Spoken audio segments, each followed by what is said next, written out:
Police clashing with and arresting several protesters in Broadview, Illinois, outside a U.S. Immigrations and Customs Enforcement facility yesterday. This is after a federal appeals court partially restored President Trump's authority over the National Guard in the Prairie State, allowing him to federalize troops but not deploy them. Here to weigh in is the former ATF Special Agent in Charge, Bernard Zaper. Bernard, thanks for joining us. How much does this court ruling affect or hamper what the president's trying to do here? You know, it's a very interesting thing in U.S. history to have litigation interfere with the executive power of deploying National Guard to restore civil order. And that's what this is. It's been deployed before in the L.A. riots, for example, and other locations. It was deployed in Minneapolis after the George Floyd riots. And so it's unique in the fact that they are being prohibited at this time from fully deploying them for what would be very beneficial. Do you think that ultimately the administration is going to win in the courts? And has it made its case so far that these deployments are necessary? Well, I think precedent said so, absolutely, because the troops really are there to relieve local law enforcement. I mean, these ICE facilities, and this one an example, they do multiple things besides just deportation. They do regular legal immigration services. So there's people that are affected by this thing adversely. And of course, the neighborhoods and everything that's going on. But if you have the National Guard deployed, they're going to do barricade support. They'll be responding if there is actual penetration into the area that is federalized. And so it gives a lot of relief to local law enforcement and particularly to the federal officers as well. And so the support is really needed. And it's not, they really want to avoid any engagement between National Guard and citizens, unless it really gets to an emergency level, which would be, you know, violent protests, violent riots, destruction of property. But really, they're there to support state and local and federal law enforcement to protect these facilities, protect the people that are lawfully protesting, and all of it. And so the precedent is yes, and hopefully that happens here because it would be very helpful to reduce damage like we've seen in the Northeast, such as Portland and Seattle and other places, to have this happen.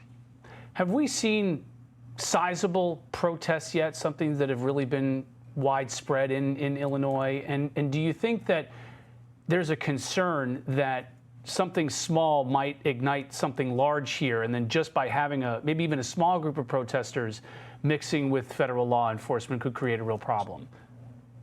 It's an absolute concern, and one has to realize that these type of protests and this activity is national in scope, because basically you have a social media radicalization of people that are coming to these events. They might not even really realize what they're protesting. They're just in the dynamic of it's us versus them, and they're coming from all over the country. That has been happening traditionally in everything that's been going on with our civil unrest in the last 4 years, 3 to 5 years. A number of people, see, for example, the riots in Minneapolis. The people that burnt down the 4th Precinct in Minneapolis were not even from Minneapolis. They're from other parts of the country. And so it's a rallying call for people that are protesting a number of things, patriarchy in general, but really they're antagonistic, anarchist type, in addition to whatever their perception of removing people that are harmful to the United States, that are here unlawfully, that have a criminal history and that are a direct threat to public safety in our nation. So yes, it's a concern, and wherever this protest is going to be, in any location, it really is going to be national in scope.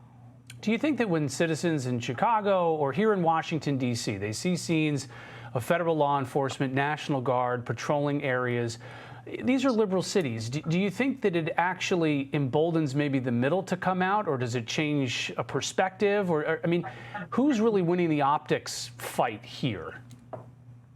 You have two things going on. Let's say you're trying to establish protection of a federal facility, such as this Plainville, Illinois request for National Guard.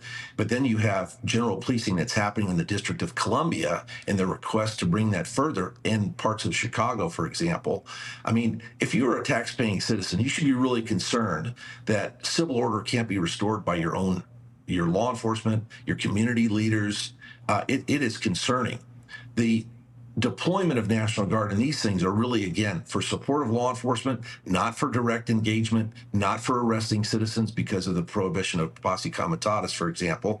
You don't want that. You want licensed law enforcement officers doing any type of criminal engagement arresting people, when it comes to those things. But in terms of a contemporary city in 2025 in the United States, having to deploy National Guard to attack a homicide problem or violence problem, that's really concerning. And anybody that goes to work every day and has children going to school should be incredibly concerned that whatever their municipal or state leaders, that they have failed to allow this to happen. And the fact that there's people think that this is okay, and very possibly the people that are causing the damage and the activity may not even be from their community. They're coming from other places of the country as well as the city itself. All right. Bernard Zaper, thanks for joining us. Thank you. Hey everyone, I'm Emily Campagno. Catch me and my co-hosts Harris Faulkner and Kaylee McEnany on Outnumbered every weekday at 12 p.m. Eastern, or set your DVR. Also, don't forget to subscribe to the Fox News YouTube page for daily highlights.